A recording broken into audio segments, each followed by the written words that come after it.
வணக்கம் நேயர்களே. இன்றைய விவாத அரங்கம் நிகழ்ச்சியில் சந்திப்பதில் மகிழ்ச்சி. இன்றைய விவாத அரங்கம் நிகழ்ச்சியில் இந்திய பிரதமர் மோடி அவர்களுடைய இலங்கை பயணம் எவ்வாறு இருக்க வேண்டும், எவ்வாறு இருக்கும், அதனால் என்ன தமிழர்களுக்கு சாதகங்கள் நடைபெறப் போகிறது, என்னென்ன புரிந்துணர்வு ஒப்பந்தங்கள் நடைபெறப் போகிறது, இன்று இலங்கை பிரதமர் சென்றிருப்பதனுடைய காரணம் என்ன, இதனால் யாருக்கு என்ன லாபம் வரப்போகிறது என்பது குறித்தெல்லாம் விரிவாக பேச இருக்கிறோம். குறிப்பாக இதில் மீனவர்கள் பிரச்சினைக்கு இருதரப்பு நாடுகளும் மனிதாபிமானத்துடன் பேசி தீர்த்துக் கொள்ள வேண்டும் என்கின்ற ஒரு கோரிக்கையை பிரதமர் அவர்கள் வைத்திருக்கிறார். மீனவர் சங்க பிரதிநிதிகள் பேசி தீர்த்துக் கொள்ள வேண்டும் என்றும் அவர் கேட்டுக் கொண்டிருக்கிறார். இலங்கை ஒன்றிணைந்த இலங்கைக்கு உட்பட்டு இரு தேசிய இனங்களுக்கான பிரச்சனையை தீர்த்துக் கொள்ள வேண்டும் என்றும் அவர் வலியுறுத்தி இருக்கிறார்.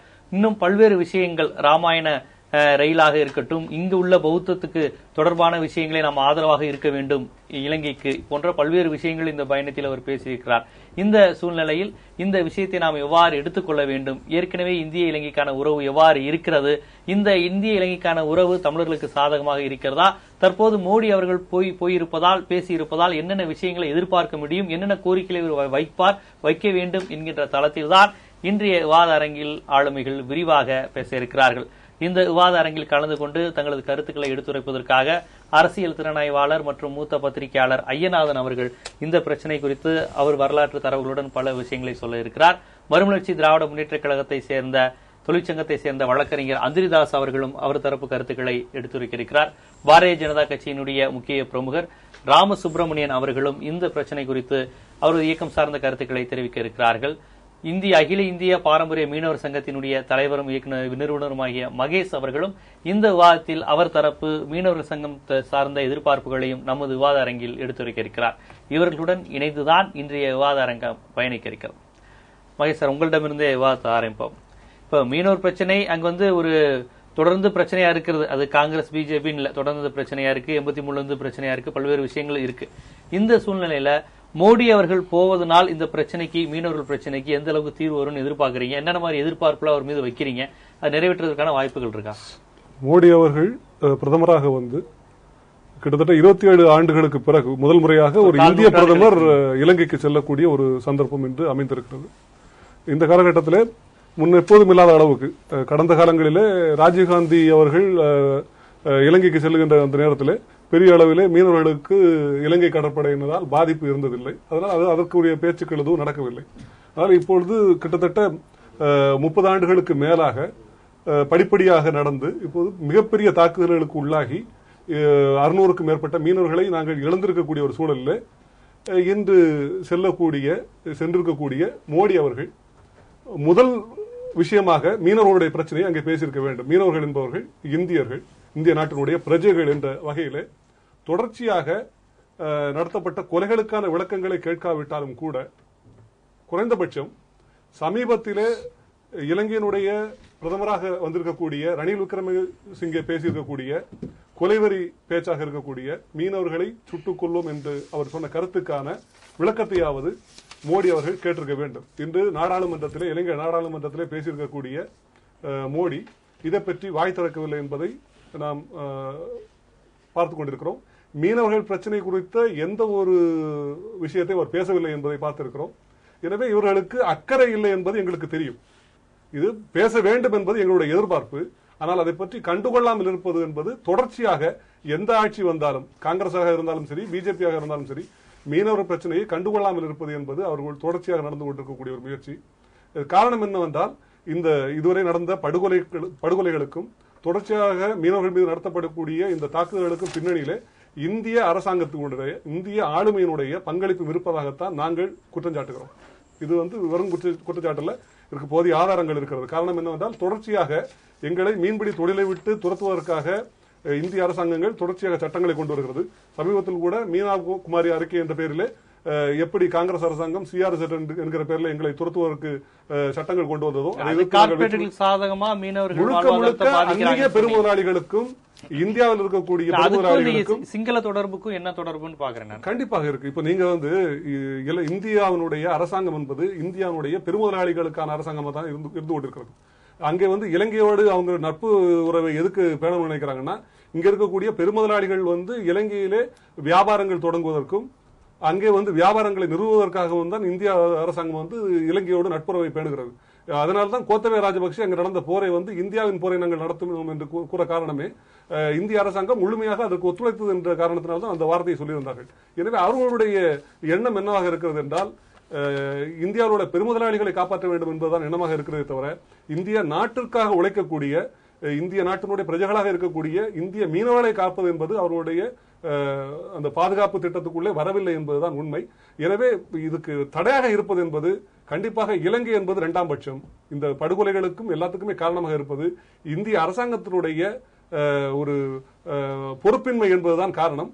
அந்த பொறுப்புணர்வு என்று வருகிறதோ அன்றுதான் நாங்கள் காப்பாற்றப்படுவோம், எங்களுக்கான தீர்வுகள் அப்போதுதான் கிடைக்கும் என்பதுதான் எங்களுடைய. ராமசுவரன் அவர் சில விஷயங்களை வச்சிருக்கிறார். அதாவது இவங்க போறாங்க பேசுறது எல்லாமே கார்பரேட் நலனுக்காக தான் பண்ணுவாங்க, எங்க மீனவர் நலனோ வேற எந்த நலனோ இவங்க எதிர்பார்க்க முடியாது, காங்கிரஸா இருந்தாலும் பிஜேபியா இருந்தாலும் அந்த வச்சிருக்காங்க. இன்னைக்கு நாடாளுமன்றத்தில் பேசும்போது கூட ஒரு 4 நாளுக்கு முன்னாடி அந்த பிரதமர் வந்து ரொம்ப வெளிப்படையா சுடதான் செய்வோம் என்று அவர் கூறியிருக்கிறார். இதுக்கு ஒரு கண்டனத்தை கூட, ஒரு இந்திய மீனவர்களை சுடுவோம் என்று சொன்னதற்கு ஒரு சிறு கண்டனத்தை கூட அவர் பதிவு செய்யல நாடாளுமன்றத்தில். அப்ப இதெல்லாம் எங்களுக்கு ஆரம்பத்திலேயே எங்களுக்கு வந்து ஒரு அதிருப்தியை தருது அப்படின்னு ஒரு மீனவராக அவர் பதிவு செய்யறாரு. எப்படி பாக்குறீங்க? அது கரெக்ட். அவர் சொன்னத மாதிரியே ஒரு தேவையில்லாத ஒரு பிரச்சனை, அதுவும் வந்து ஒரு ஹைலி சென்சிட்டிவ் இஷ்யூல இந்த மாதிரி பொறுப்பு இல்லாமல் அதை இன்னும் அதிகப்படுத்துற மாதிரி பேசியது தான் அந்த ரணில் விக்ரமசிங்கேனுடைய பேச்சு. அதுல 2 கருத்து இருக்க முடியாது. அது பேசின உடனேயே அந்த நேரத்திலேயே சுஷ்மா ஸ்வராஜ் நம்முடைய எக்ஸ்டர்னல் அஃபேர்ஸ் மினிஸ்டர் அங்கே இருந்திருக்கிறார். அவரோட உடனே பேசி கண்டனத்தை தெரிவித்திருக்கின்றார். இதெல்லாம் வந்து பத்திரிகைகள் வந்திருக்கின்றன. ராஜ்ய ரீதியாக இது எடுத்து செல்லப்பட்டிருக்கிறது. இந்த மாதிரிலாம் நேர்மையற்ற முறையில் பேசக்கூடாது என்பதையெல்லாம் சொல்லியிருக்கின்றார்கள். அது வந்து 2 நாட்டு உறவையும் பாதிக்கும் என்றதெல்லாம் எடுத்து சொல்லியிருக்கின்றார்கள். ஆகவே அவர் பிரதமர், நம்ம பிரதமர் அங்க போயிருக்கிறப்ப இது அங்க சொல்லியிருக்கணும் அப்படின்னு அவர் எதிர்பார்க்கிறேன். அது இப்பவே இது வந்து அவங்க பேசினாங்கன்னா எக்ஸ்டர்னல் அஃபேர்ஸ் மினிஸ்டர் அங்க அதை பத்தி பேசி விட்டார். இப்ப வந்து இன்னைக்கு பார்லிமெண்ட்ல போய் அவங்களுடைய பார்லிமெண்ட்ல இதை எடுத்து பேசணும்னு அவசியம் கிடையாது. நேரடியாக இது வந்து என்ன பேசி கொண்டிருக்கின்றார் என்பது இங்க யாருக்குமே பேச முடியாது. இந்தந்த விஷயங்களை பற்றி என்ன பேசி இருக்கின்றார் அப்படிங்கிறது யாருக்கும் தெரியாது. அனதர் இம்பார்ட்டன்ட் இஷ்யூ, இந்த இஷ்யூ எல்லாம் இன்னைக்கு வந்து ஸ்ரீலங்கன் பார்லிமெண்ட்ல அந்த உரைகள்லாம் நீங்க கேட்டிருப்பீங்கன்னு நினைக்கிறேன். இங்க இருக்கிறவங்க எல்லாருமே கேட்டிருப்பாங்கன்னு நினைக்கிறேன்.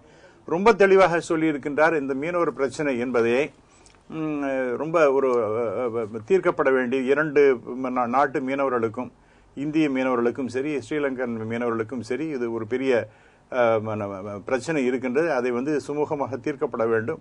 அது உடனே தீர்க்க முடியாது என்பது தெரிந்த வழிதான். இருந்தாலும் அது வெகு விரைவிலே சுமூகமாக லாங் ஸ்டாண்டிங்காக இருவருக்கும் இருக்கக்கூடிய பிரச்சனை தீர்க்கப்பட வேண்டும் என்பதை பற்றி மிக தெளிவாக இன்னைக்கு பேசியிருக்கின்றார். ஆகவே இன்னொரு விஷயம் நான் என்ன சொல்லுவேன், பாரதிய ஜனதா கட்சியினுடைய மாநில தலைவர் டாக்டர் தமிழிசை சவுந்தரராஜன் அவர்கள் இன்னைக்கு சொல்றேன், இதெல்லாம் போய் எல்லாத்தையும் ஒன்னொன்னுக்கும் ஒரு வார்த்தையும் நீங்க அந்த அரசியல் விமர்சனங்கள், அரசியல் நோக்கிலே எதையுமே பேசக்கூடாது. இது வந்து ஒரு ஒட்டுமொத்த இந்திய நலனை பாதுகாக்கின்ற வகையிலே செய்யப்படுகின்ற காரியங்களுக்கு வரவேற்பு சொன்னமே ஒழிய don't make it as an issue, a political issue.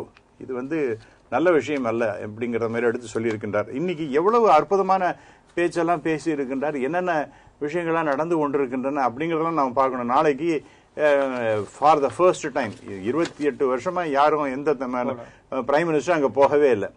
இவர் போயிருக்கின்றார். 2வதாக நாளைக்கு அவர் வந்து ஜாஃபனா போக போகின்றார். அங்க இது வரைக்கும் அங்க யாருமே போனது கிடையாது. எந்த இந்திய பிரதமர் அங்க போனதே கிடையாது. ஆகவே முதல் முறையாக அங்க போக போகின்றார். அதை அவருடைய பிரச்சனை நேரடியாக பேசி தீர்க்கிறதுக்கு நிறைய முயற்சிகள் நடந்து. இன்னும் சொல்ல போனால், அதாவது அங்க உள்ள மக்கள், யாழ்ப்பாணத்து மக்களை பார்க்கணும்னு ஒரு எதிர்பார்ப்பு ஈழத்தமிழ் மக்கள் வச்சிருக்காங்க. ஆனா இன்னைக்கு வரை மக்களை பார்க்கல. இல்ல இன்னைக்கு அவர் அந்த பக்கமே இன்னும் போகவே இல்லையே சார். நாளைக்கே அவர் போக போறார். இன்னும் அதை சொல்ல போனா அங்க இருக்கக்கூடிய சீஃப் மினிஸ்டர் விக்னேஸ்வரன் அவர்கள் இது ரொம்ப வரவேற்கத்தக்க ஒன்று, நாம் பேச வேண்டும், நாங்கள்லாம் ரொம்ப ஆவலுடன் அவருடைய வரவை எதிர்பார்த்து கொண்டிருக்கின்றோம் அப்படிங்கிற மாதிரிலாம் பேசியிருக்கின்றார். இதையும் தாண்டி ஒரு விஷயம் சொல்றேன் நான். குளோபல் தமிழ் ஃபோரம் அப்படிங்கிற உலக அமைப்பு, தமிழர்கள் அமைப்பு, அதுவே it is historic. We are welcoming, we want a lasting solution for the Sri Lankan issues. அதெல்லாம் செய்ய முடியறதுன்னா திரு மோடி அவர்களால் தான் முடியும் அப்படிங்கிற மாதிரிலாம் அறிக்கைகள்லாம் கொடுத்துருக்காங்க. நீங்க அல்ஜீரா என்கின்ற ஒரு பிரபலமான ஒரு டிவி, அதுல இன்னைக்கு நான் பார்க்கக்கூடிய ஒரு வாய்ப்பு கிடைத்தது. அதுல சொல்றாங்க it is historic development that is happening between Sri Lanka and India அப்படின்னு பேசுறாங்க. ஆகவே இப்படி எல்லாம் இருந்து கொண்டிருக்கும் பொழுது நாம அதை ஒரு கொச்சைப்படுத்துற மாதிரி ஒண்ணுமே பண்ண மாட்டார் அப்படின்னு எடுத்த உடனேயே நம்ம சுக்லாமிரதம் கொட்டிக்கிறதுனா அப்பவே ஒண்ணுமே ஆகாது அப்படிங்கிற மாதிரியே ஒரு முடிவுக்கு நம்ம வருவதுங்கிறது நியாயமல்லாது. இது நம்ம ஒரு லாஸ்டிங் சொல்யூஷன் தான் வேணும். ரெகன்சிலியேஷன் அண்ட் ரீகன்ஸ்ட்ரக்ஷன் என்கின்ற முறையில் சரியான முறையில் தான் இது நடந்து கொண்டிருக்கிறது என்பதை சொல்ல விரும்புகிறேன். சில தமிழ் அமைப்புகள், விடுதலை சிறுத்தைகள் போன்ற அமைப்புகளுக்கு தமிழிசை அவர்கள் 2 நாள் முன்னாடி சொல்லியிருந்தாங்க. அதாவது சும்மா இதை அரசியல் பண்ணிட்டே இருக்காதீங்க, அவர் போய் தான் தீர்க்க முடியும். அதனால அந்த பேர் குறிப்பிட்டே சொன்னாங்க, மதிமுக, விடுதலை சிறுத்தைகள் போன்ற கட்சிகள்லாம் மோடியை வச்சு தயவு செய்து அரசியல் செய்யாதீங்கன்னு தமிழிசை கேட்டிருந்தாங்க. நீங்க இன்னைக்கு எதிர்ப்பு பண்ணிருக்கீங்க, மோடி போறதுக்கு எதிர்த்து ஆர்ப்பாட்டம் பண்ணிருக்கீங்க. நீங்க உங்களை போன்ற தமிழ் உணர்வு உள்ள அமைப்புகள் என்ன காரணத்துக்காக, என்ன காரணம் வைக்கிறீங்க போறதுக்கு முன்னாடியே? அதாவது தனுஷனுடைய ஒரு படத்துல ஒரு பாடல் வரும், ஓட ஓட ஓட தூரம் குறையல, பாட பாட பாட பாட்டு முடியல, போக போக ஒன்னும் புரியல, ஆக மொத்தம் ஒன்னும் விளங்கல அப்படின்னு சொல்றாங்க. இந்த சுமூகமாக இலங்கை பிரச்சனை தீர்க்கப்பட வேண்டும் என்று தோழர் ராமசுப்ரமணியம் அவர்கள் சொன்னார்கள். அப்படிதான் 50 ஆண்டு காலமாக 48 இருந்து இன்றைக்கு தமிழ் தேசிய இனம் ஒவ்வொரு கட்டமாக வஞ்சிக்கப்படும் பொழுது, நசுக்கப்படும் பொழுது இப்படிதான் பேசிக் கொண்டு வந்தது. ஐயா சொன்னாரு 27 வருடங்களுக்கு பிறகு போறார், சந்தோஷம், நல்லது நடந்தா நாங்க வர இருக்க போறோம், நாங்க தான் முதல் மாலை போடுவோம், அதுல ஒரு மாற்று கருத்து இல்ல. ஆனா அதுக்குண்டான அறிகுறிகள் தெரிந்தான்னா ஒன்னும் தெரியல. அதாவது அடிப்படை மாறாமல் எந்த ஆட்சி மாற்றம், இங்கே ஆட்சி மாற்றம் அங்கே ஆட்சி மாற்றம் நடந்து எந்த பிரயோஜனமும் கிடையாது. அடிப்படை மாறி இருக்குதான்னு சொன்னா கிடையாது. ஒரு பிரதம மந்திரி இந்தியாவுடைய வல்லரசாக போகிறோம் என்று சொல்லிக் கொண்டிருக்கின்ற ஒரு பிரதம மந்திரி போக போகிறார். அங்கே ஒரு உள்துறை அமைச்சர் சுற்றுப்பயணத்தில் இருக்கிறார். ஒரு இந்திய தொலைக்காட்சியிலே தமிழ்நாட்டிலே இருக்கின்ற ஒரு தொலைக்காட்சியிலே அவர்கள் எல்லைகளை தாண்டினால் சுடுவோம் என்று சொல்லுகிறார் என்று சொன்னால், ஒரு கண்டனத்தை கூட வெளியுறவுத்துறை அதிகாரிகள் இன்றைக்கு தெரிவிக்காமல் இங்கே எங்களிடத்திலே மன்னிப்பு கேட்டார் என்று ரகசியமாக பேசுகிறார். ரகசியமாக பேசுவதற்கு இது என்ன சம்பந்தமா? ஆகவே இன்றைக்கு என்ன நிலைமையில இருக்கிறது என்று சொன்னால், அன்றைக்கு காலம் காலமாக இன்றைக்கு வெளியுறவுத்துறையில் இருந்தவர்கள், அது தீட்சித்தாக இருந்தாலும் சரி, ரமேஷ் பண்டாரியாக இருந்தாலும் சரி, சிவசங்கர மேனனாக இருந்தாலும் சரி, அதற்கு பிறகு நாராயணனாக இருந்தாலும் சரி, இப்பொழுது இருக்கின்ற ஜெய்சங்கராக இருந்தாலும் சரி, அவர்கள் ஒரே திசையிலே தான் இதை மடைமாற்றம் செய்ய போகிறார்கள் என்கின்ற குற்றச்சாட்டு இருக்குது. இவங்க சொன்னாங்க 27 வருஷத்துக்கு முன்னாடி காமன்வெல்த் மாநாட்டுக்கு டாக்டர் மன்மோகன் சிங் போகக்கூடாதுன்னு சொல்லிட்டு பிஜேபி தான் சொல்லிச்சு. பிஜேபி ஒருவேளை சொல்லாமல் இருந்தால் போயிருந்தா 2 வருஷத்துக்கு பிறகுதான் இந்த பிரைம் மினிஸ்டர் போனான்னு சொல்லி இருப்பாங்க. ஆக அன்னைக்கு வேகமாக எதிர்த்தவர்கள் இது போய் தமிழ்நாட்டு பிஜேபி தான் சொல்லுச்சு, தமிழ்நாட்டு பிஜேபி சொல்லிச்சு. எங்களுடைய அகில இந்திய தலைமைக்கு அந்த கருத்து உண்டுன்னு தமிழ்நாட்டில் உள்ளவங்க பேசுறாங்க. எந்த அளவுக்கு நமக்கு தெரியும், அவங்க மாத்தி மாத்தி பேசுவாங்க. ஸ்ட்ராட்டஜிக் செயலாளர் ஒண்ணு பேசுவாரு, அப்புறம் இவங்க ஒண்ணு பேசுவாங்க, முள்ளிவாய்க்கால் முற்றத்துல ஒண்ணு பேசுவாங்க. அதெல்லாம் வேண்டாம் நமக்கு. நம்ம இப்ப இன்னைக்கு இருக்கிற இது டிப்ளமேட்டிக் ரிலேஷன்ஸ் சொல்றாங்க, போகட்டும். டிப்ளமேட்டிக் ரிலேஷன்ஸ் என்பது இருக்க வேண்டும். ட்ரேட் அக்ரிமெண்ட்ஸ் கண்டிப்பா ரீச் ஆகணும். FTI எக்ஸ்போர்ட்ஸ் அதை பத்தி சொல்லியிருக்காங்க. 500 மெகாவாட் அந்த மின்சார தயாரிக்கிற அந்த வாரிய அந்த இது இருக்கணும்ன்றது கண்டிப்பா இருக்க வேண்டியதுதான். ஆனா அதுல என்ன கடைசியாக என்ன சொல்லியிருக்காங்கன்னா, expanded support for military training போட்டிருக்காங்க. அதுதான் உதைக்குது. இருக்கிறது 3 லட்சம் ராணுவம். அந்த 3 லட்சம் ராணுவத்தில் 2.5 லட்சம் பேர் இன்றைக்கும் வடக்கிலும் கிழக்கிலும் நின்று கொண்டு இருக்கிறார்கள். 10 பேருக்கு ஒரு ராணுவ வீரன் இருந்து கொண்டு இருக்கிறார். இன்னைக்கு விக்னேஸ்வரன் பத்தி ஐயா அவர்கள் சொன்னார்கள், ராமசுப்ரமணியம் அவர்கள் சொன்னார்கள். விக்னேஸ்வரன் அவர்கள் என்ன சொன்னார் என்பது சென்னையிலே வந்தவர்கள் திரிபுவாதம் செய்தார்கள். ஒரே ஒரு வார்த்தை மாத்திரம் வச்சுக்கிட்டு இவங்களே சொல்லிட்டு இருந்தாங்க, எடிட் பண்ணாங்க. என்ன சொன்னாருன்னா, இங்க இருக்கிறவங்க எல்லாம் கொஞ்சம், ஆனா அதே அவர் தான் சொன்னாரு, இங்க இருக்கிறவர்களாம் கொடுத்த அழுத்தின் காரணமாகத்தான் எனக்கு சர்வதேச பார்வை வந்திருக்கிறது அப்படின்னு சொன்ன அதே விக்னேஸ்வரன் இன்னொன்றையும் சொன்னாரு, அரசு பயங்கரவாதம் இன்றைக்கும் தொடர்ந்து கொண்டிருக்கிறது என்பதையும் பதிவு பண்ணியிருக்காரு. அந்த விக்னேஸ்வரன் தான் இந்த பிப்ரவரி மாதம் 9ஆம் தேதி அந்த மாகாணத்துல, வடக்கு மாகாணத்துல ஒரு தீர்மானம் போட்டிருக்கிறார். என்ன தீர்மானம் சொன்னா, ஜெனசைடுக்கு, இனப்படுகொலைக்கு என்னென்ன கூறுகள் இருக்கிறதோ அவற்றுக்கெல்லாம் இன்றைக்கு எல்லா கூறுகளும் 6 கூறுகளை சொல்லியிருக்காங்க. கும்பல் கும்பலாக சாகடிப்பது. இதை நான் சொல்ல, சிங்கள பத்திரிகையாளன் வசந்த விக்ரமை சொன்ன காரணத்தால் அவன் வெட்டுண்டு சாகப்பட்டான். அதுக்கு பிறகு உடல் ரீதியாக மன ரீதியாக இன்றைக்கு கொடுத்திருக்காங்க. ஹியூமன் ரைட்ஸ் வாட்ச் என்று ஒரு அமைப்பு சொல்லியிருக்கிறது, 75 தமிழ் பெண்கள் பாலியல் பலாத்காரம் செய்யப்பட்டதை பதிவு செய்திருக்கிறார்கள். அதற்கு பிறகு கல்ச்சரல் ஜெனசைட், யாழ் பல்கலைக்கழகத்திலே 1981ஆம் ஆண்டு அவர்கள் கூற்றுப்படியே 97,000 புத்தகங்களை எரித்திருக்கிறார்கள். பண்பாட்டு சீரழிவு, கலாச்சார சீரழிவு செய்திருக்கிறார்கள். அதுக்கு பிறகு பெர்த் கண்ட்ரோலை கண்ட்ரோல் பண்ணி, இது நான் சொல்லவில்லை. 2007ஆம் ஆண்டு டக்ளஸ் தேவானந்தோட இயக்கத்தில் இருக்கின்ற சின்னத்தம்பி, டாக்டர் சின்னத்தம்பி அவர்கள் போஸ்ட் அபார்ஷன்ஸ், அதாவது கட்டாய கருத்தடை செய்திருக்கிறார்கள். ஆகவே இந்த எல்லா கூறுகளுமே இன்றைக்கு நடந்திருக்கிறது. ஆகவே we claim for international investigation என்று அவர்கள் தீர்மானம் போட்டிருக்கிறார்கள். அந்த தீர்மானத்தை பத்தி ஏன் பிஜேபி இன்டர்னல் இன்வெஸ்டிகேஷன் பண்றோம்னு சொல்லிருக்காங்க. நீங்க இன்டர்நேஷனல் கேக்குறீங்க, இன்டர்னலா நாங்களே பண்ணிக்கிறோம்னு சொல்லிருக்காங்க அவங்க. அப்ப தர்ஷ்மனுடைய அறிக்கையில சொல்லிருக்காங்க, யாஸ்மின் சுகா சொல்லிருக்காங்கல்ல, அதாவது செக்யூரிட்டி போர்சஸ் ரேப்ட் தி இந்தியன்ஸ், தமிழ் சிவிலியன் சொசைட்டி, அதையும் நாங்களே இன்வெஸ்டிகேஷன் பண்றோம். அதாவது வெட்னவனே ஒரு வீட்டுல வந்து கல்யாணத்துக்கு தாலி எடுத்து கொடுக்கறவன் யாருன்னு சொன்னா எவன் வெட்டினானோ அவனே எடுத்து கொடுக்குறான். ஆக எல்எல்ஆர்சி என்பது இன்றைக்கு இந்தியாவும் அமெரிக்காவும் வல்லரசுகள்லாம் இன்னைக்கு, அதுல சீனா கூட இல்லை, எல்லாம் இன்னைக்கு சோசியலிசம் பேசுகின்ற, புரட்சி கம்யூனிசம் பேசுகின்ற அந்த நாடுகளே, கியூபா போன்ற நாடுகளே அது இருக்கிறது. அவர்களுக்கு என்னன்னா ஐயா மீனவர் அமைப்பை சேர்ந்த சொன்ன மாதிரி பிராந்தியத்திலே அவர்கள் கடல் பரப்பிலே ஆதிக்கம் செலுத்த வேண்டும் என்கின்ற அந்த எண்ணத்தோடு தான் அவருடைய காய்களை நகர்த்தி கொண்டிருக்கிறார்கள். ஆக இப்படிப்பட்ட நிலைமையில தான் இருக்குது. நடசுனா இந்த பிரச்சாரத்துக்கு வரும்போது மோடி அவர்கள் தமிழ்நாட்டில் ஒன்றை சொன்னார்கள். இன்றைக்கு எல்லையிலே வந்து ஒரு ராணுவ வீரருடைய தலையை கொய்கிறார்கள் என்று சொன்னால் அதை தட்டி கேட்கின்ற வீரம் நம்மிடத்திலே இல்லை. மீனவர்களை 600க்கு மேல் சாகடிக்கப்பட்டிருக்கிறார்கள் என்று சொன்னால் நம்மிடத்திலே அவருக்கு பயம் இல்லை. எப்படி பயம் இருக்கும்? ஒரு ரணில் விக்ரமசிங்கே அவர் ஒன்னும் ஆகாயத்திலிருந்து குதிச்சவர்கள. ரணில் விக்ரமசிங்கே 98ல இருந்து என்ன விதமான சித்து வேட்டையை பண்ணினார் என்று எல்லோருக்கும் தெரியும். 83 வெளிக்கடை சிறைச்சாலையிலே குட்டிமணி ஜெகன் உள்ளிட்ட அந்த கண்களை பிடுங்கி ரத்தம் தோய்ந்த அந்த வரலாற்றுக்கு காரணகர்த்தாவாக இருந்த ஜெயவர்தனாவுடைய கட்சிக்காரர், அவருடைய வழி வந்தவர், முதல் சிங்கள குடியேற்றத்திற்கு அறிமுகம் செய்த முதல் பிரதமர் சேரநாயக்கனுடைய வழி வந்தவர். 2002 அவர் இருக்கும்போதுதான் நார்வே நாடு தலையிட்டு அமைதி பேச்சுவார்த்தை நடத்தியது.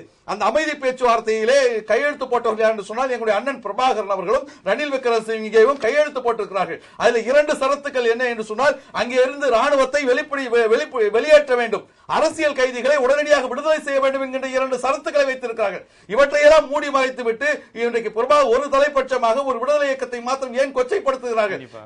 ஒரே ஒரு செய்தி, 85ஆம் ஆண்டு டெலோவில் இருக்கின்ற ஸ்ரீ சபராத்னம், எல்டிடியில் இருக்கின்ற பிரபாகரன், இன்றைக்கு ஈராஸ் நிறுவனத்தை சேர்ந்த பத்மநாபா, அதற்கு பிறகு இபிஆர் சேர்ந்த பத்மநாபா, எரோச இயக்கத்தை சேர்ந்த பாலகுமார், இவர்களெல்லாம் திம்புவிலே ஒரே மேடையிலே உட்கார்ந்து கொண்டு ஒற்றை தீர்மானத்தை கொடுத்தார்கள். அதற்கு பிறகு இந்திய சர்க்கார், நான் சொன்னேன் வெளியுறவுத்துறை அமைச்சர் செயலாளர்கள், இவர்களெல்லாம் திருவிவாதம் செய்து சில ஆயுத குழுக்களுக்கு மாத்திரம் ஆயுதங்களை கொடுத்துவிட்டு மற்றவரிடம் பறித்துவிட்டு இன்றைக்கு அவர்களே சில பேரை கொன்றுவிட்டு விடுதலை இயக்கத்தின் பேரில் போட்டுவிட்ட காரணத்தால் தான் இந்த ரா என்கின்ற இந்தியாவுடைய உள அமைப்பு தான் அவருடைய சகோதர யுத்தத்தை தூண்டிவிட்டது. மோடி வரையை பத்தி ராஜபக்சே கூட ஒன்று சொல்லியிருக்காரு, அதை நம்ம கேட்போம். நம்ம அது உள்ள போறோம். நானு இப்ப காங்கிரஸ் பிஜேபி இவங்க சொல்றதை விடுங்க. இப்ப வந்து இலங்கை அப்படிங்கிறது ஒரு அரசு, இந்தியாங்கிறது ஒரு அரசு. இப்ப இந்தியாங்கிற அமைப்புல நீங்க சில விஷயங்களை ஏத்துக்கல, இந்தியாங்கிற அமைப்பு, இந்தியாங்கிற பேர்ல, அதெல்லாம் அது இன்னொரு தீவிரமான ஒரு அரசியல்.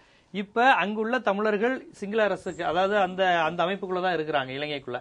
இப்ப எல்லாரும் கேட்கறதுனா, எந்த பிரதமரா இருந்தாலும் போனாதானே ஏதாவது பேச முடியும். அதாவது தமிழீழம்ங்கிறது உங்களை அல்டிமேட் கோரிக்கை. ஆனா இப்போதைக்கு அவங்களுக்கு புனரமைப்பதெல்லாம் அவங்க போனாதானே பேச முடியும். நீங்க ஒவ்வொரு முறை பிரதமர் போகும்போதும் தமிழ் அமைப்புகள்லாம் சேர்ந்து கண்டனம் தெரிவிச்சீங்கன்னா அப்ப எப்படிதான் அந்த பிரச்சனையை தீர்க்கிறது? மேற்கத்திய நாடுகள் சதி செய்யுது, இடதுசாரி நாடுகள், உலகத்துக்கு கம்யூனிஸ்ட் நாடுகள் தமிழர் பிரச்சனையில வந்து மேற்கத்திய நாடுகளோட தீவிரமா ராஜபக்சேக்கு சிங்கள அரசுக்கு சப்போர்ட் பண்றாங்க. அவர் அந்திரிதாஸ் ஆதங்கத்தோட பதிவு செஞ்சாரு. இந்தியாவும் துரோகம் செய்து சொல்லியாச்சு. இப்ப எப்படி இருந்தாலும் ஒரு பேச்சுவார்த்தை இதெல்லாம் நடந்துகிட்டே இருந்தாதான் அந்த ப்ராசஸ் நடக்கும். எது மூவ் பண்ணாலுமே அது நெகட்டிவா தான் இருக்குன்னு சொல்லி தமிழ் அமைப்புகள் பிரச்சாரம் செய்யறாங்க, பரப்புரை செய்யறாங்க.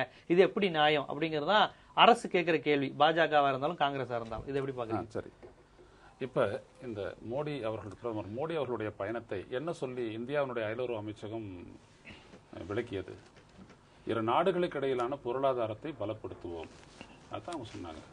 அல்ல எந்த விதத்திலையும் தமிழினத்தினுடைய பிரச்சனையோ இல்ல மீனவர் பிரச்சனையோ ஒரு பிரியாரிட்டியே கிடையாது, ஒரு முன்னுரிமையே கிடையாது. தமிழ்நாட்டு பாஜக சொல்லி இருக்காங்க தமிழர் பிரச்சனைக்கு இது ஒரு தீர்வு ஏற்படும் அப்படின்னு. இவங்களுக்கு டெல்லியிலேயே மரியாதை இல்ல, அப்புறம் அயலுறவு பயணம் போற இடத்துல வந்துட்டு மரியாதை இருக்க போதா? நம்மளுக்கு தெரியும் அதெல்லாம் வந்துட்டு இவங்க என்னென்ன பேசுறாங்க அப்படின்றதெல்லாம் வந்துட்டு ரொம்ப ரொம்ப சாதாரணமான ஒரு விடயம். அதெல்லாம் தமிழினத்திற்கு இவருடைய பயணத்தால் ஒரு ஆக்கரீதியான ஒரு நன்மை விளையுமா என்று நாம் நினைத்தால் அடிப்படையில் அது பிழையே. ஏன்னா அது ஒரு நோக்கமே கிடையாது. இதோ இன்னைக்கு போனாரு, நாடாளுமன்றத்தில் பேசுறாரு, நம்ம எல்லாம் கேட்டோம். அவர் என்ன சொல்றாரு? 13வது திருத்தம் அப்படின்றாரு. 13வது திருத்தம் அப்படின்றது வந்துட்டு ஒண்ணுமில்லாத திருத்தம் அப்படின்றது விக்னேஸ்வரனே சொல்லிட்டாரு. அதுக்கு முன்னாடி அது வந்துட்டு போயிருச்சு, அது ஒரு ஓட்டை விழுந்த கப்பல் அப்படின்றாரு. ஆனா எல்லாம் கேட்கல. இந்தியன் எஸ்டாப்ளிஷ்மெண்ட் சொல்லக்கூடிய அயலுறவு அமைச்சகம் என்ன எழுதி கொடுத்ததோ அதை அவர் படிக்கிறாரு. அடுத்தபடியா amicable solution to the Sri Lanka Indo Sri Lankan fisherman கிரைசிஸ்ன்றாரு. அப்போ அந்த இடத்துல பாத்தீங்கன்னா இந்திய மீனவர்கள் இலங்கை மீனவர்களுக்கான பிரச்சனை அது அல்ல, எல்லைதான் பிரச்சனை. எல்லைக்கோடு நீங்கள் வகுத்தது இவர்களுடைய பாரம்பரிய மீன்பிடி உரிமையின் மீது போடப்பட்ட தடை. அது அதை புரியாமலேயே மறுபடியும் வந்துட்டு இவர் அதே மாதிரியே பேசுறாரு. அப்போ உங்களுடைய இதே மாதிரி ஒரு கர்நாடக மீனவனோ இல்ல ஒரு கேரளத்து மீனவனோ ஒரு 600 பேரோ ஒரு 3 பேர் கொண்டதுக்கு எவ்வளவு பெரிய பிரச்சனை பண்ணீங்க. ஆனா இவ்வளவு மீனவர்கள் சுடப்பட்டதை வந்துட்டு ஒரு கண்டிக்காத ஒரு அரசு. அதைத்தான் இங்க நம்ம சொல்றோம். இப்ப கூட ஒரு ரணில் விக்ரமசிங்கே வந்துட்டு சொன்னதுக்கு வந்துட்டு அயலுறவு அமைச்சர் சுஷ்மா ஸ்வராஜ் இருந்தபோது அப்படி நீங்க சொல்லக்கூடாதுன்னு சொன்னாங்க. ஆனா கண்டனம் தெரிவிக்கணும். எப்படி நீ சொல்ற? யுஎன் லா ஆன் சி என்ன சொல்லுது? அதுதான் இங்க முக்கியம். ஆனா இவங்க அதுல என்ன சொல்றது? எல்லை தாண்டி மீனவர்கள் வரக்கூடிய பிரச்சனையை மனிதாபிமானத்துடன் அணுக வேண்டும். சோதிப்பதாக இருந்தாலும் கூட சட்ட ரீதியாக சோதிக்க வேண்டுமே தவிர அவர்களை துன்புறுத்தக்கூடாது என்று சொல்லுகிறது. அப்ப இதையெல்லாம் புரிஞ்சு வச்சுக்கிட்டு தானே நீங்க ஒரு அயலுறவு அமைச்சராவோ அயலுறவு அமைச்சரோ ஒரு பிரதமராகவே இருக்க முடியும் என்ற கேள்வி கேட்கிற இந்திய அரசு. காரணம் என்ன அப்படின்னா, இந்த அரசு இலங்கையை காப்பாற்றுவதையும் இலங்கையை வந்துட்டு தனது புவிசார் நலனினுடைய ஒரு மையமான பகுதியாக நினைக்குது இந்திய அரசு. என்னுடைய தெற்கு பகுதி பாதுகாப்பு இலங்கை சார்ந்திருக்கிறது, இலங்கை தான் என்னோட புவிசார் நலனை காப்பாற்றுகிறது என்றெல்லாம் இவர்கள் சொல்லுகின்றார்கள். இது ஒண்ணு. ரெண்டாவது விஷயம், பிரதமர் மோடியை பொறுத்த வரைக்கும் என்ன அப்படின்னா, முதலீடும் முன்னேற்றமும் தான் அவருடைய கொள்கையே. முதலீடு ஃபர்ஸ்ட். இந்திய நிறுவனங்கள் அங்க போகணும், முதலீடு செய்யணும், அங்க பெருக்கணும். அதனால இங்க இருக்கிறவங்களுக்கு வேலை கிடைக்கும், அதான் முன்னேற்றம் அப்படின்னு சொல்லிட்டு அவர் போயிருக்காரு. இவ்வளவுதான். இப்ப கூட நீங்க பாத்தீங்க அப்படின்னா அந்த சம்பூர் அனல் மின் நிலையத்தை பத்தி அவர் பேசுறாரு. அது வந்து திருகோணமலை அப்படின்றது வந்து ஒரு ஆயில் ஹப் ஆகணும்ன்றதான் சொல்றாரு. பெட்ரோலிய துறை. ஆக இந்தியாவினுடைய புவிசார் நலனும் இந்தியாவுடைய பொருளாதார நலனும் இலங்கை திருகோணமலை தான் ஒரு காலத்துல அங்க ஒரு அரசியலை தீர்மானிச்சுச்சு. திருகோணமலை அமெரிக்காவா இதுவா சீனாவா இடத்துல அமெரிக்காவுக்கு விட அமெரிக்காவால் கால் பதிக்காது இருந்ததற்கு காரணம் அது புலிகளினுடைய கட்டுப்பாட்டில் இருந்தது. இலங்கையால் அதை தடுத்திருக்க முடியாது. இன்றைக்கு கூட சீனா கால் பதிக்கின்றது. தமிழுடைய விடுதலை புலிகள் அங்க ஆக்டிவா இருக்கும்போது நடந்துச்சா? இல்ல. அப்ப இன்னைக்குதான் நடக்குது. ஏன்னா பெரும்பகுதி கடற்பரப்பை வந்துட்டு தமிழ் ஈழம் என்று சொல்லக்கூடிய அந்த நிலப்பகுதி தான் வடக்கும் கிழக்கும் தான் தீர்மானிக்குது. ஏன்னா அம்பாறை வரைக்கும் இருக்குது, கீழே அவ்வளவு தூரம் இருக்கு. அப்ப அவ்வளவு தூரம் கண்ட்ரோல் பண்றது வந்துட்டு இவங்க தான். ஆனா உண்மை என்ன அப்படின்னீங்கன்னா வந்துட்டு இவங்க என்ன நினைக்கிறாங்க அப்படின்னா, சீனா கிட்ட இலங்கை போடக்கூடாதுன்றது ஒண்ணு. இதை அமெரிக்காவும் சரி இந்தியாவும் சரி அதுதான் முதன்மையா பாக்குறாங்க. ரெண்டாவது விஷயம் இவங்களுடைய முதலீட்டுக்கான ஒரு தளமா அதை வந்துட்டு பாக்குறாங்க. ஆனா சிறிசேனா இருக்கும்போது சீனா பக்கம் போக வாய்ப்பு இல்லை அப்படின்னு ஒரு அரசியல் பேசப்படுதுல. சிறிசேனா வந்து சீனா சார்பு கிடையாது, அமெரிக்கா சார்பு அப்படிங்கிற ஒரு அரசியல் ஒன்று இருக்குல்ல. நம்மளுடைய அந்த இன்டர்வியூல கூட நம்ம அதை சொன்னோம். ஸ்ரீலங்கா அவருடைய புதிய ஜனநாயக கொள்கைன்றது ஒரு சீன சார்புடையது. இப்பவும் பாத்தீங்கன்னா ரணில் விக்ரமசிங்கே என்ன சொல்லியிருக்காரு, இந்தியாவுடனான எங்களுடைய உறவு சீனத்துடனான உறவோடு சேர்ந்து பார்க்க வேண்டிய அவசியம் இல்லை, தன்னிச்சையானது தனித்தனியானது தனித்துவம் முக்கியது அப்படின்றாரு. அதனால அவங்க அப்படிதான் போக போறாங்க. என்ன இந்தியா அடுத்தது அந்த ஜின்பிங் போட்ட அந்த ஒப்பந்தத்தை வந்துட்டு நீங்க ரத்து செய்யணும். கொழும்பு பக்கத்தில் இருக்கக்கூடிய அந்த அந்த ஒரு ஹார்பர் ஒன்று மிகப்பெரிய அளவிற்கு அவங்க டெவலப் பண்ணி அந்த இடத்துல வந்துட்டு கப்பல்களை எல்லாம் கொண்டு வந்துருக்குது. ஃபியூலிங் ஃபெசிலிட்டியை கொடுக்கக்கூடிய அந்த இதுக்கு வந்துட்டு 140 பில்லியன் 140 கோடி டாலர் அதை வந்துட்டு நீங்க ரத்து சொல்லணும் அப்படின்னு சொல்லியிருக்கிறாங்க. அது பண்ண முடியாதுன்னு சீனா சொல்லிட்டு இருக்கு. அதுதானே ஒழிய மற்றபடி வேறு இங்கே மோடியினுடைய பயணத்தில் தமிழர்கள் என்பது மையம் இல்லை. திரு ராமசுப்ரமணியன் அவர்கள் சொன்னார்கள், அவங்க வந்துட்டு யாழ்ப்பாணத்துக்கு போக போறாரு அப்படின்னு. அங்க கட்டப்பட்ட வீடுகளை வந்துட்டு பயனாளர்களுக்கு கொடுக்க போறேன் அப்படிங்கிறாரு. இவர் போகட்டும், நாளைக்கு தான் போக போறாரு, இவர் பேசட்டும், இவர் வெளியில வந்து என்ன சொல்றாருன்னு பார்ப்போம். இந்த ஒரு விடுதலை போராட்டத்தை முடிக்கப்பட்டது வந்துட்டு இன்னைக்கு தன்னோட பேச்சில் என்ன சொல்லியிருக்காரு, பயங்கரவாதம் முடிக்கப்பட்டதற்காக வாழ்த்துகிறேன் அப்படின்னு சொன்னாரு. இது என்னது? இது காங்கிரஸ் கடைபிடித்த கொள்கையை நீங்க கடைபிடிக்கிறீங்க. இப்படிதான் வந்துட்டு இங்க இருந்த பாரதிய ஜனதா பேசுச்சா? இப்ப இதை மாத்தி பேசுறாரு வந்துட்டு மோடி. இதை பத்தி உங்களால ஏதாவது தடுக்க முடியுமா? ஒரு விடுதலை போராட்டத்தை அழிப்பதற்காக ஒட்டுமொத்த மக்களும் அங்கே கொல்லப்பட்டார்கள், ஒரு இனப்படுகொலை நடந்திருக்கின்றது என்று இங்கே இருக்கிற பாரதிய ஜனதாவிலிருந்து யஸ்வந்த் சிங் அவரை நாடாளுமன்றத்தில் பேசினார்களே. இன்றைக்கு யஸ்வந்த் சிங்கா மட்டும் தான் பேசினார். பிஜேபியிலேயே அந்த கருத்து யஸ்வந்த் சிங்கா மட்டும் தான் பேசினார். மட்டும் பேசினார். இன்றைக்கு I have on record Venkaiah Naidu பேசினார், அங்கே நடந்தது இனப்படுகொலைன்னு. ராஜ்யசபால அவர் பேசினார், மக்களவையில் அவர் பேசினார். ஒரிசால அந்த பிஜேபி எம்பியும் பேசினார், பிஜு ஜனதாதள் எம்பியும் பேசினார், ஏகப்பட்ட பேர் பேசினாங்க. ஆனா நம்மளுடைய ராஜா பேசும்போது தான் வந்துட்டு அதை அவை குறிப்பில இருந்து நீக்கினாங்க. எல்லாம் இந்த நாட்டினுடைய ரெக்கார்ட்ல இருக்கு. நான் என்ன கேட்கறேன்னா, உங்களுடைய பார்வையில் எப்படி நீங்க தமிழனை வச்சுதானே நீங்க இங்க கால் பதிச்சீங்க? அப்ப தமிழனை வச்சு கால் பதிச்சுட்டு நீங்க உங்களுடைய பயணத்துல தமிழன் முன்னுரிமை இல்லை அப்படின்னு இது துரோகம் தானே. அப்ப இதுல என்ன இருக்குது? எனவே இதுல விஷயமே என்ன அப்படின்னீங்கன்னா, என்னைக்கு இலங்கையை நட்பு நாடுன்னு சொல்லிக்கிட்டு இருக்கக்கூடிய இந்திய தலைமை இருக்கின்ற வரை அவர்களால் தமிழர்களுக்கு நன்மை விளையும் என்று நினைப்பது வீண் கனவு. இப்ப மகேஷ் சார், இப்ப வந்து ஒரு விஷயம் சொல்லியிருக்காங்க. இப்ப அவங்க சிறிசேனா, ராஜபக்சே யார் மாறினாலும் வந்து எந்த வித மாற்றமும் இல்ல, பொதுவான விஷயங்கள் அப்படியே இருக்குங்கிறத அவங்க பதிவு செஞ்சாங்க. இதுல இன்னொரு முக்கியமான விஷயம், இன்னைக்கு தமிழிசை மேடம் கூட சொல்லியிருக்காங்க, ராஜபக்சேவை தோற்கடித்ததே பாரதிய ஜனதாவின் ராஜதந்திரம் தான் அப்படிங்கிற விஷயத்த சொல்லியிருக்காங்க. அதாவது சிறிசேனாவை கொண்டு வந்து இதுவே நாங்க திட்டமிட்டு செஞ்சோம், ராஜபக்சேக்கு எதிராகவே நாங்க செயல்பட்டோம் அப்படின்னு சொல்றாங்க. இதை நீங்க எப்படி பாக்குறீங்க? முழு பூசணிக்காய் வந்து பிடிசோத்துல மறைக்கிறதுன்னு உங்களுக்கு நல்லா தெரியும்.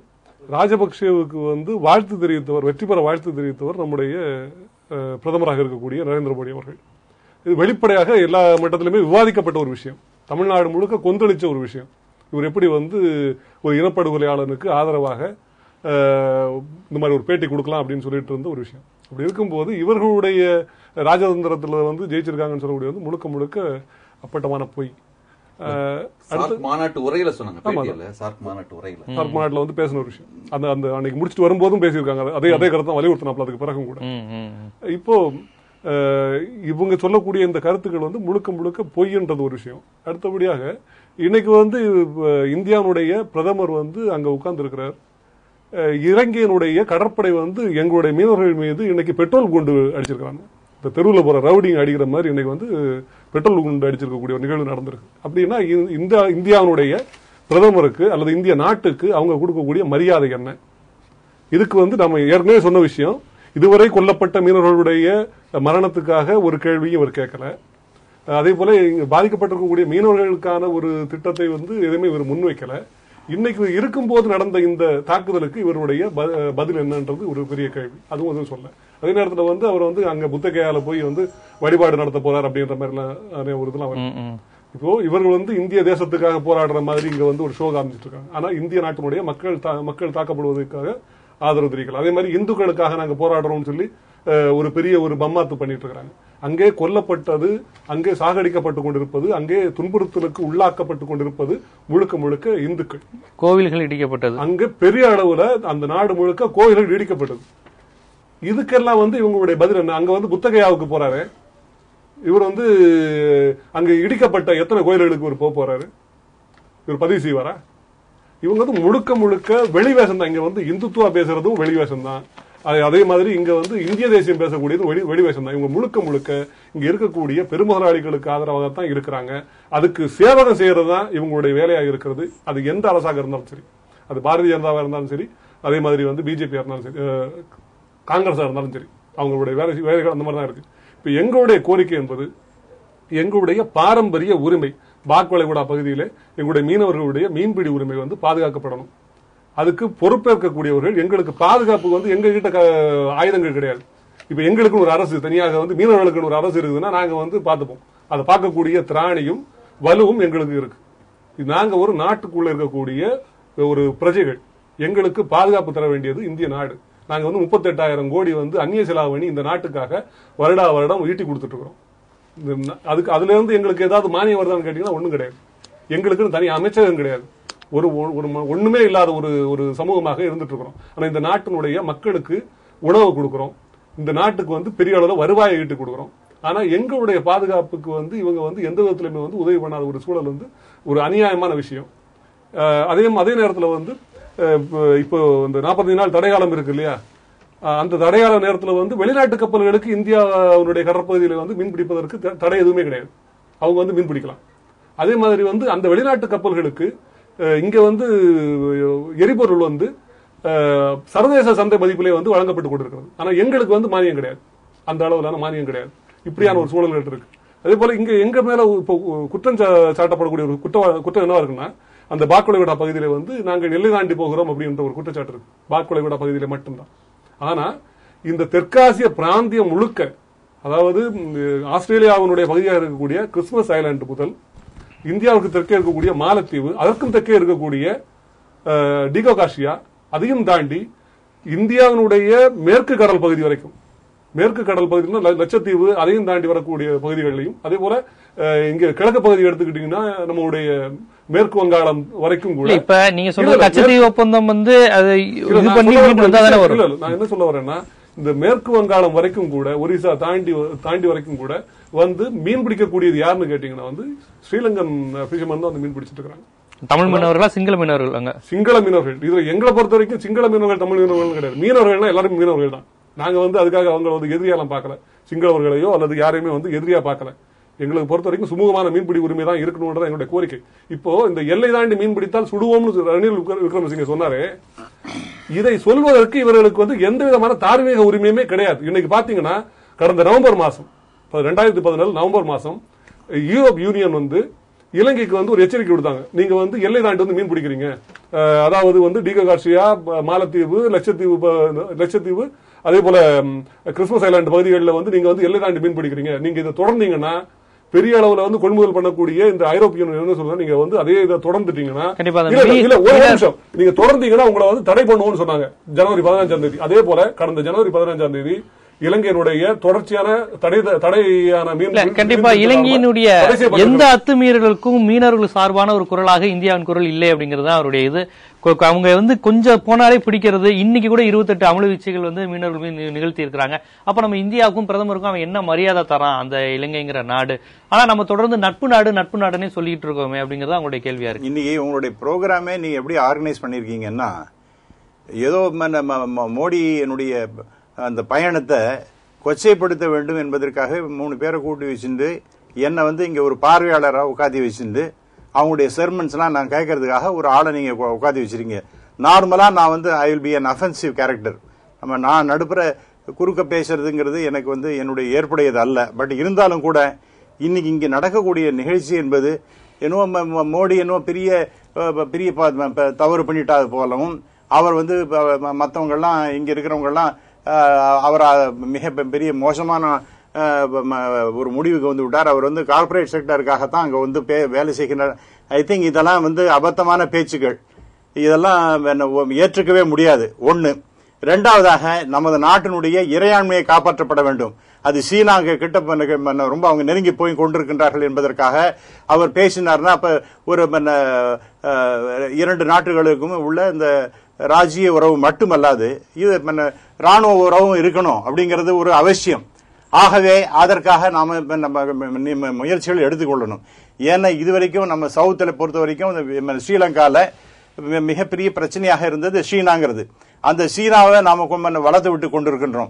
அப்படி போயிட்டு எப்படி நம்ம நாட்டுக்கு ஒரு செக்யூரிட்டி அண்ட் சேஃப்டி இருக்க முடியும்? ஆகவே தேச ஒருமை என்பது முக்கியம், இந்த தேச பாதுகாப்பு என்பது அவசியம். ஆகவே அதற்காக அவர் எடுத்துக்கொண்டிருக்க முயற்சி என்பது வரவேற்கத்தக்கது.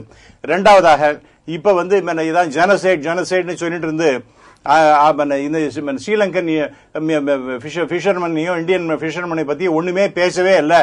அவங்களாம் எப்படி வேணாலும் போகட்டும், ஜெனசைட் நடந்தது அப்படின்னு அதே பேசிட்டு இருந்தா பேசிக்கொண்டே இருக்கலாம். அதுல இது it would be an endless strife.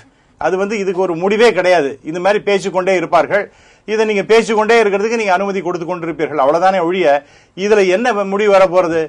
அங்க ஜெனசைட் நடந்தது அப்படின்னா அதுக்கு அந்த இன்டர்னல் சிஸ்டம் அவங்க என்கொயரி வைக்கிறேங்கிறாங்க. இட் இஸ் அதுதான் அது ஏமாற்றி வேலை சொல்றாங்க. இன்டர்னல் நடக்காது. இல்ல ராமசுப்ரமணியன், நாங்க இனப்படுகொலையில பத்தி இல்ல நீங்க நிறைய நீங்க ஜெனசைட் பத்தி இப்ப இன்னைக்கு எனக்கு தேவையில்லை. அதை பத்தி ஐ அம் நாட் பேசாததெல்லாம் நீங்க தயவு செய்து திருப்பி போட்டு பாருங்க. நீங்க இனப்படுகொலை பற்றி பேசக்கூடாதா? யார்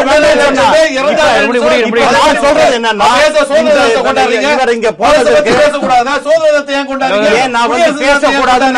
நீங்க என்ன பேசுவதற்கு உங்களுக்கு உரிமை உண்டு, நீங்க பேசிக் கொண்டிருக்கிறீங்க. மீனவர்களுடைய பிரச்சனை பற்றி இது முழுமையாக தீர்க்கப்பட வேண்டும். அது உடனே இன்னைக்கே முடியாது. 2 நாட்டு மீனவர்களும் அமர்ந்து பேச வேண்டும் அப்படின்னு பேசியிருக்காருன்னா அந்த மாதிரி பாசிட்டிவ் சிக்னல்ஸ் நீங்க எடுத்துக்காம வேற என்னத்தையோ ஒண்ணு பேசிட்டு என்ன இவங்களை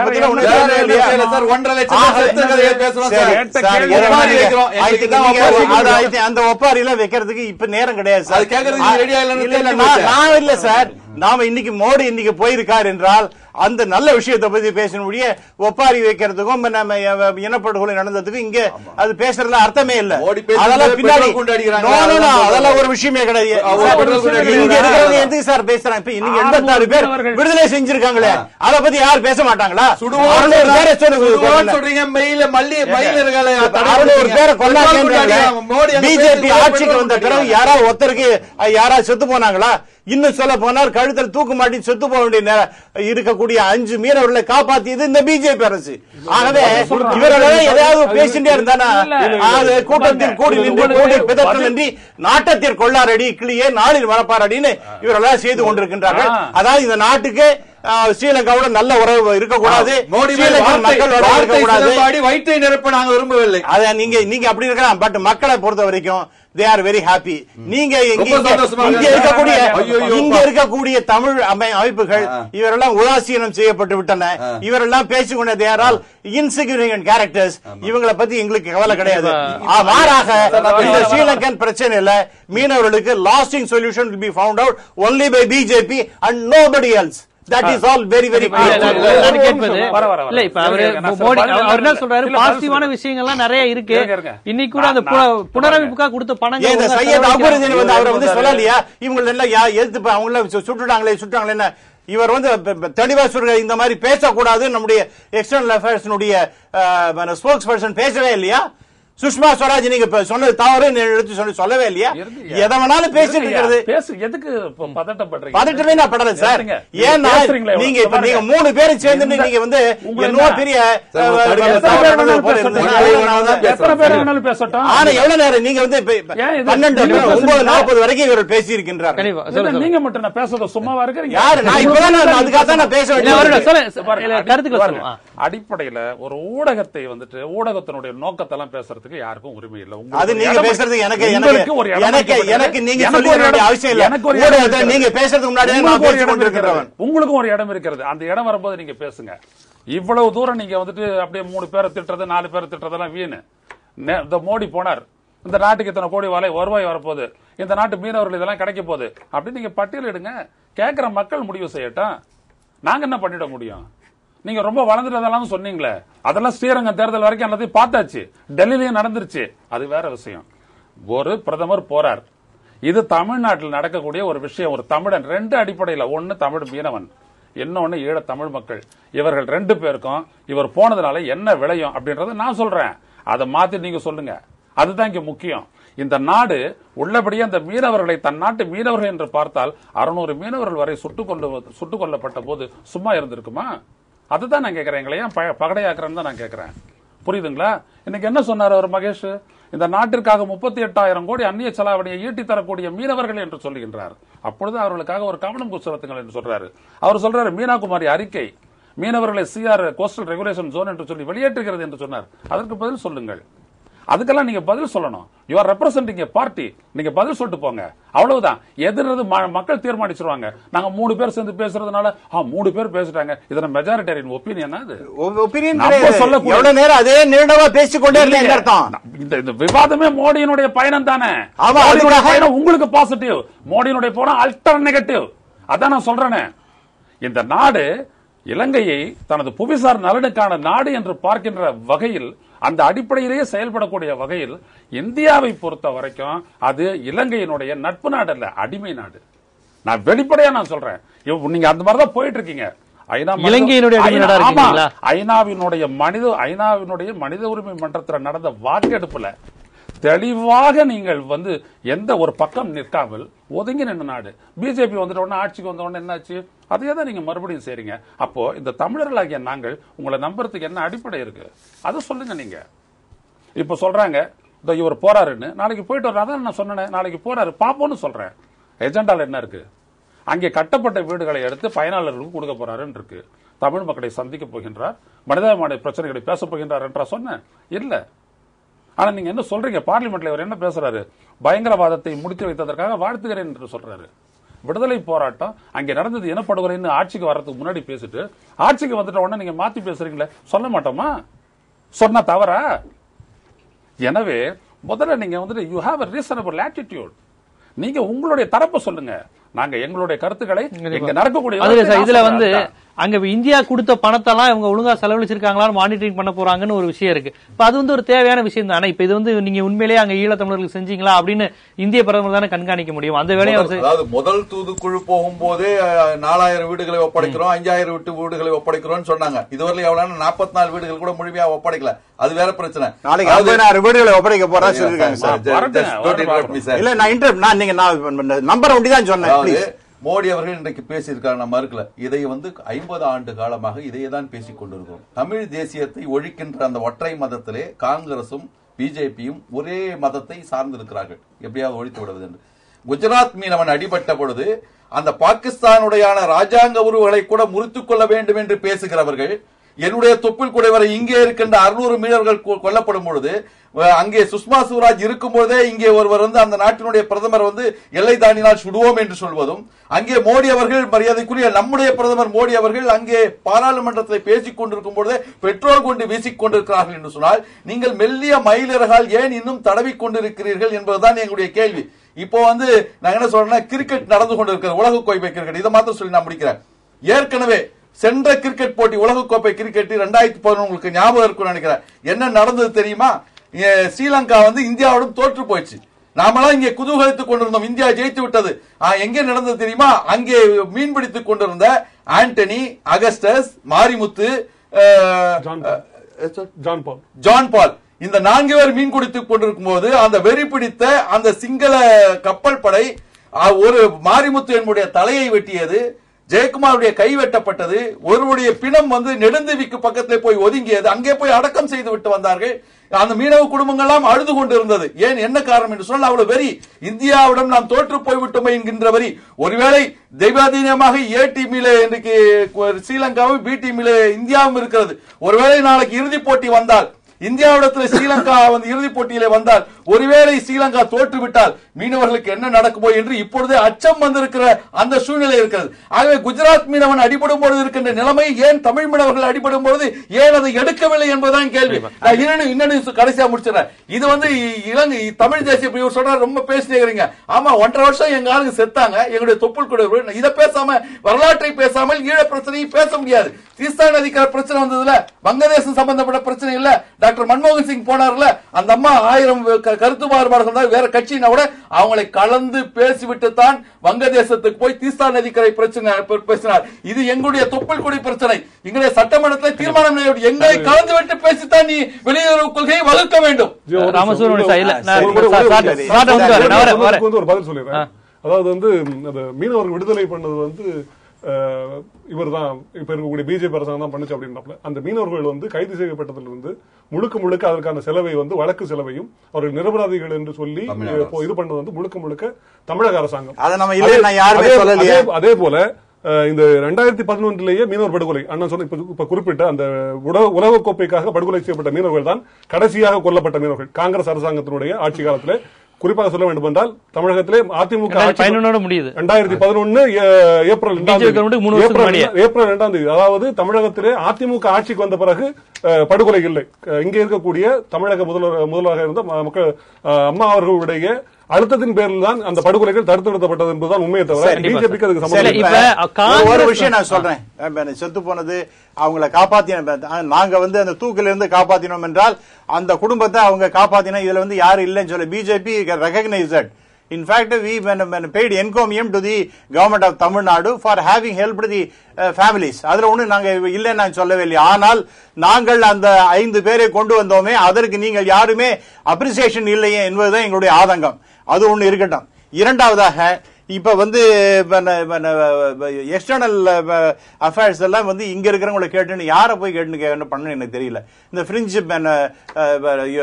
அசோசியேஷன்ஸ், இன்ஸ்டிடியூஷன்ஸ் ஆர் அசோசியேஷன்ஸ், தமிழக அரசு தான் சொன்னாரு. தமிழ்நாடு அரசு இப்ப அவங்க என்ன ஒண்ணு வாயிலான சட்டசபை தீர்மானம் இருக்குல்ல, என்ன அந்த தீர்மானத்துக்கு என்ன பண்ணிருக்காங்க? கூட்டணிக்குன்னா தமிழக அரசு. ஒரு விஷயம் நான் கேட்கிறேன், ஒரு விஷயம் சார், இவங்க எல்லாம் இன்னைக்கு பேசிட்டு இருக்காங்க. இந்த குளோபல் தமிழ் ஃபோரம் அவங்க உலகத்துல இன்னைக்கு அவங்க கொடுத்திருக்கிற அறிக்கை, அவங்க it is an enormous significance. இந்த வார்த்தைகள் என்ன சொல்றேன்னா, it is an enormous significance. இரண்டாவது, பொட்டன்ஷியலி டிரான்ஸ்ஃபர்மேஷனல் இப்படிங்கிற வார்த்தையெல்லாம் யூஸ் பண்ணிருக்காங்க. உலக தமிழர்கள் அப்படி பேசிட்டு இருக்காங்க. ஆனால் இங்க இருக்கிற தமிழர்கள் தான் இதெல்லாம் ஒண்ணுமே நடக்காதுன்னு இவங்களுக்கு புலம்பெயர் தமிழர்கள் நம்புறாங்க மோடியை. ஆமா, நம்புகின்றார்கள். நம்புகின்றார்கள். நான் சொன்ன மாதிரி எவ்வளவு பேர் இருக்காங்க நான் சொல்ல முடியும். ஆனால் இங்க இருக்கிறவங்களுக்கு இதையே பற்றி கொண்டு பற்றி கொண்டு அவங்க வாழ்க்கை நடத்தி கொண்டிருக்கிறார்கள். இந்த ஒரு சான்ஸும் போச்சேன்னு சொல்லி இவங்களுக்கு தாங்க முடியாம அழுது புலம்புகின்ற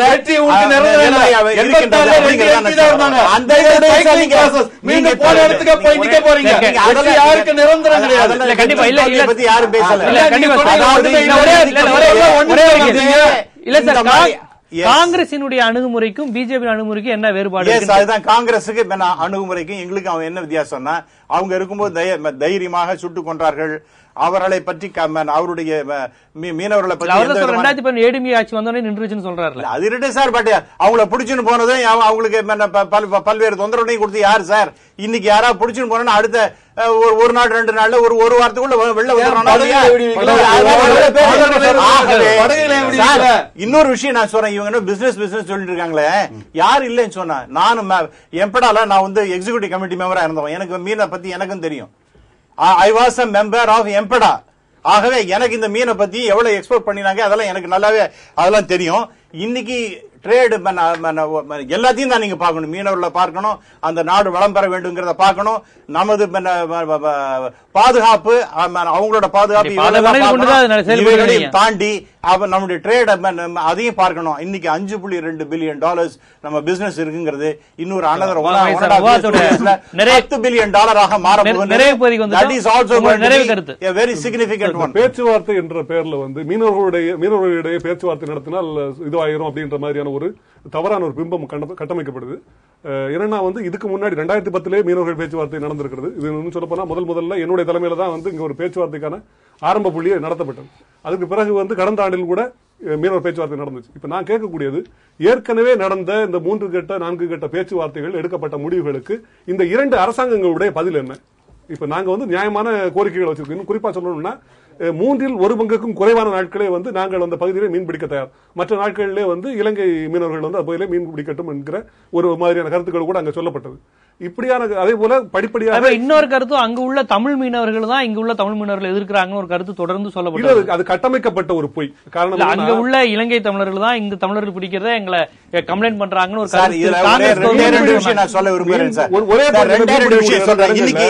தமிழர்களை பத்தி ஏதாவது சொல்லலையா அப்படிங்கறத நான் வந்து அந்த இதை குறிச்சுட்டே வந்து தமிழ்லயும் அதை டிரான்ஸ்லேட் பண்ணது, இங்கிலீஷையும் தமிழ்ல டிரான்ஸ்லேட் பண்ணது.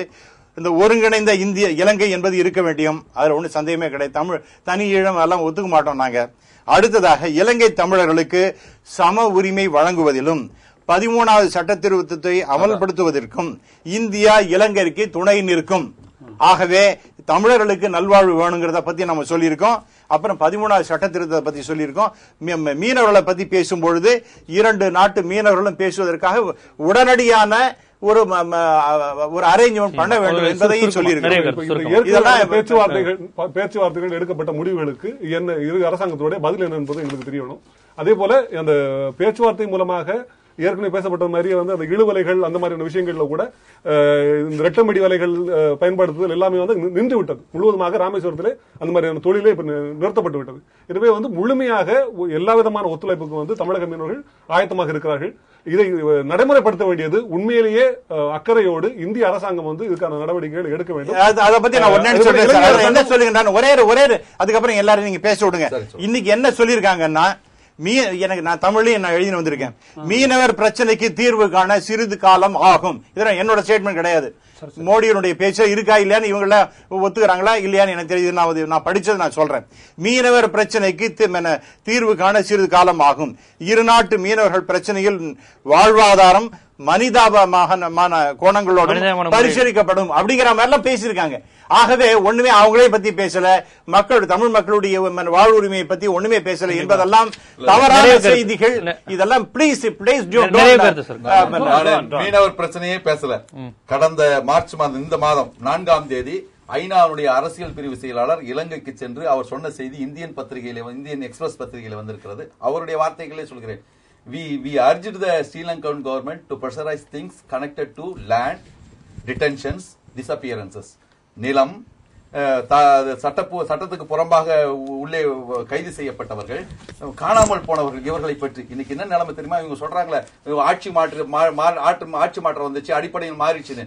இன்னைக்கு பிரான்ஸ்ல இருந்து சென்ற பாகீரதி என்கின்ற ஒரு பெண் அந்த பிரான்ஸ் நாட்டிலிருந்து அங்கு இலங்கைக்கு சென்றவர் இந்த ஆட்சி மாற்றத்துக்கு பிறகு இப்பொழுது கைது செய்யப்பட்டு சிறையில் இருக்கிறார். இவைகள் எல்லாம் அப்படியே இருக்கிறது. எல்லாம் நின்ற இடத்திலே நின்று கொண்டு காங்கிரஸ் ஆட்சியிலிருந்து பிஜேபி வந்ததுக்கு அப்புறம் சின்ன முன்னேற்றம் கூட வரலையா? இந்த முன்னேற்றங்களில் மேலும் மோசமடைந்து கொண்டிருக்கிறது என்பதுதான் எங்களுடைய தரப்பு. உங்களுடைய நிறைவு ஒரு முக்கியமா 3 விஷயத்தை சொல்றேன். அது ஒண்ணு தமிழக அரசியல் தொடர்பான தமிழக தலைமைகள் மத்திய தலைமையை கட்டுப்படுத்த முடியாத நிலை நீடிக்கும் வரை இந்திய அரசியல் தலைமை அப்படின்றது பாத்தீங்கன்னா சிங்களவர்களுக்கு ஆதரவாகத்தான் செல்லும். 2, இந்திய சீன உறவு அப்படின்றது சீன நாட்டினுடைய அச்சத்தின் தொடர்பாகவும் பொருளாதார ஆசையின் அடிப்படையிலையும் இந்திய தலைமைகள் செயல்படுகின்றன. அங்கே இன்வெஸ்ட்மெண்ட் இம்ப்ரூவ்மெண்ட் அப்படின்னு தான் பாக்குறாங்க. இதுல தமிழர்களை பொறுத்து அவர்களுக்கு எந்த விதமான அக்கறையும் வெளிப்படுத்தவில்லை. 3வது, இந்த நாடு அப்படின்றதே உலக அளவில் பாத்தீங்கன்னா இந்த புவிசார் அரசியல் என்ற அடிப்படையில் வல்லாதிக்கங்களினுடைய தலைமைகளுக்கு இசைந்து அடிமையாகவே போய்விட்டது. இந்த நிலையில ஈழத்தமிழர்களுக்கு சம உரிமை என்பதோ இல்லை எந்த விதத்தையோ இவர்களால் சிங்கள தலைமைகளை மட்டும் பெற்றுத்தர இயலவே இயலாது. சரி, கடைசியில ஒரே பாயிண்ட், இவங்க அதாவது மீனவர்களை பத்தி இன்னொன்னு சொல்லிருக்காங்க. இந்திய இலங்கை மீனவர் சங்கத்தின் தாங்கள் பேசி சுமூக உறவு எட்ட வேண்டும். அவங்களும் முடிஞ்ச உடனேயே அங்க எல்லாமே சரியான கோணத்தில் சென்று கொண்டிருக்கிறது. இலங்கைக்கு ஸ்ரீலங்கா அடிமை கிடையாது. பேச்சுவார்த்தை நடக்க வேண்டும். பேச்சுவார்த்தை முடிந்த பின்பு அதே கூட்டத்திலேயே இரு நாட்டு அரசு பிரதிநிதிகளும் அவர்களுடைய முடிவுகள் என்ன என்பதை அங்கே தெரிவிக்க வேண்டும். பேச்சுவார்த்தை நடந்திருக்கு. இதுக்கு முன்னாடி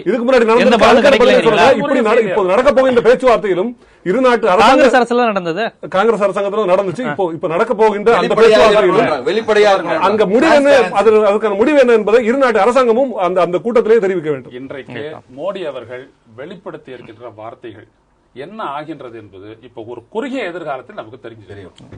இன்றைய விவாத அரங்கம் நிகழ்ச்சியில் இந்திய பிரதமர் மோடி அவர்களுடைய பயணம் கடந்த கால காங்கிரஸ் அரசிலிருந்து எந்த அளவிற்கு வேறுபடும், அல்லது காங்கிரஸ் பாரதிய ஜனதா அரசுக்கு ஈழத்தமிழர் மற்றும் மீனவர்கள் பிரச்சனை ஒரே நிலைப்பாடுதானா, இவர்கள் கூறியிருக்கக்கூடிய இந்த விஷயங்கள் எந்த அளவுக்கு அவர்களுக்கு சாதகங்களை ஏற்படுத்த இருக்கிறது, 13வது சட்ட திருத்தமாக இருக்கட்டும், மீனவர் சங்க பிரதிநிதிகள் பேச்சுவார்த்தையாக இருக்கட்டும், எந்தெந்த விஷயங்கள் இந்த ஒருங்கிணைந்த இலங்கைக்குள் சாத்தியம் நடந்திருக்கிறது, நடக்கப் போகும், நடப்பதற்கு இந்த மோடி அரசு எந்த அளவுக்கு ஒத்துழைக்கும் என்பது குறித்தெல்லாம் நடுவண் அரசு தரப்பிலிருந்தும் சரி, மீனவர் தரப்பிலிருந்தும் சரி, அரசியல் திறன் ஆய்வு, தமிழர் அமைப்பு, மதிமுக என அனைவர் தரப்பினுடைய கருத்துக்களும் இன்று மக்களுக்கு சென்று சேரும் விதமாக நமது விவாத அரங்கம் பதிவு செய்தது. இந்த விவாத அரங்கில் கலந்து கொண்டு பல்வேறு கருத்துக்களை எடுத்துரைத்த அரசியல் திறனாய்வாளர் மற்றும் மூத்த பத்திரிகையாளர் ஐயநாதன் அவர்களுக்கும், மறுமலர்ச்சி திராவிட முன்னேற்ற கழகத்தைச் சேர்ந்த வழக்கறிஞர் அந்துரிதாஸ் அவர்களுக்கும், பாரதிய ஜனதா கட்சியினுடைய முக்கிய பிரமுகர் மற்றும் அரசியல் திறனாய்வாளர் ராம சுப்பிரமணியன் அவர்களுக்கும், அகில இந்திய பாரம்பரிய மீனவர் சங்கத்தினுடைய நிறுவனரும் தலைவரும் ஆகிய மகேஷ் அவர்களுக்கும் எங்களுடைய விவாத அரங்கம் நன்றியை தெரிவித்துக் கொள்கிறது. மீண்டும் விவாத அரங்கம் நிகழ்ச்சியில் சந்திக்கும் வரை உங்களிடமிருந்து விடைபெறுவது ஜீவசகாப்தன்.